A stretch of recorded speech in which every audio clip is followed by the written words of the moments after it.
ஓம் அகஸ்தீசாய லோபமுத்ராய நமக. ஓம் அகத்தீசாய நம. எல்லோரும் எண்ணம் போல் வாழணும். இப்போ எண்ணம் போல் வாழணும்னு சொல்கிறதுக்கான காரணம் என்னன்னு கேட்டிங்கன்னா, நம்ம உடம்புக்குள்ளே நல்லது பொழுது ரெண்டுமே சேர்ந்து இயங்குது. நம்ம பிறக்கும் போதே 3 விதமான எண்ணங்களோடு நமக்கு பறிக்கிறாங்க. பேய், பிசாசு, பூதம். பேய்ங்கிறது என்னன்னு கேட்டிங்கன்னா காமம், அது நம்மளை விட்டு போகாது சாகிற வரைக்கும்.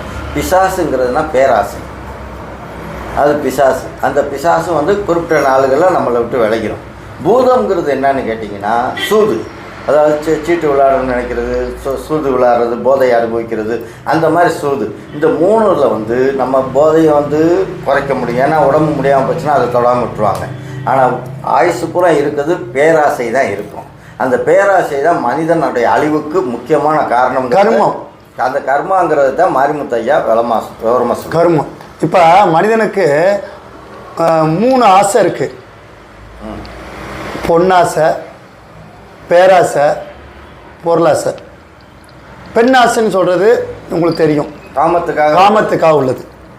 பேராசைன்னு சொல்கிறது தனக்கு மட்டும்தான் வாழணும், எவன் எப்படி போனாலும் குட்டிச்சரா போட்டோம் அப்படிங்கிறது. அதாவது பேராசைங்கிற ஒரு பொருள் 10 ரூபாய்க்கு வாங்கினோம்னா 12 ரூபாய்க்கு விற்றா அது தர்மம், 25 ரூபாய்க்கு விற்றா அது கர்மம். அதான் பேராசை. அதாவது இவன் இப்படி கடை வச்சுருக்கான், இவன் நம்ம இப்படி இருக்கமேனுங்கிறது.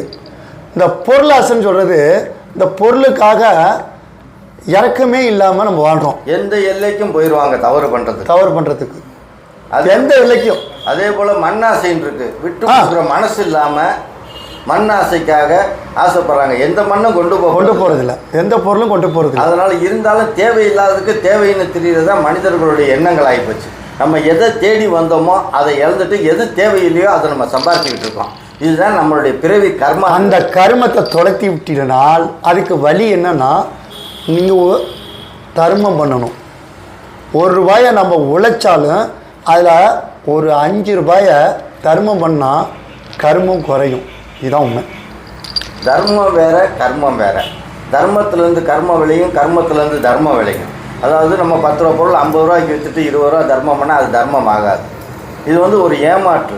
நான் உழைப்பை தான் ஏன் சொன்னேன். இல்லை சொல்கிறேன். அதாவது அது தர்மத்திலேயே தர்மத்தோடு சம்பாரித்து தர்மம் செஞ்சால் தான் தர்மம் ஆகும். 10 ரூபா நம்ம ஒருத்தர்கிட்ட திருடிட்டு 5 ரூபா தர்மம் பண்ணுறது தர்மம் ஆகும்.